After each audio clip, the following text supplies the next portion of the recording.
દેશ વિદેશમાં આગળ વાત કરીએ હરિયાણાની, તો હરિયાણામાં છેલ્લા કેટલાક વર્ષોમાં 1200 સરકારી શાળાઓમાં વિદ્યાર્થીઓની સંખ્યા ઘટી છે.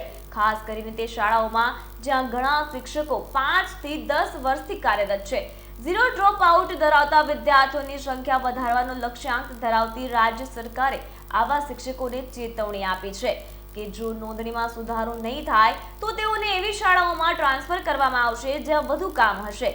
શિક્ષણ મંત્રી મહિપાલ ઢાંડાએ શાળાઓમાં વિદ્યાર્થીઓની સંખ્યા વધારવા અંગે પ્રેમભર્યો પત્ર લખ્યો છે. આ પત્રમાં દરેક શાળા અને શિક્ષકો સુધી પહોંચવાનો પ્રયત્ન છે. પ્રવેશ ઉત્સવ ઝુંબેશ હેઠળ નવા વિદ્યાર્થીઓ ઉમેરવા માટે શિક્ષકોને ઘરે ઘરે પહોંચવા હાકલ કરતા શિક્ષણ મંત્રીએ 1200 શાળાઓમાં વિદ્યાર્થીઓની નોંધણીમાં ઘટાડા અંગે ચિંતા વ્યક્ત કરી છે.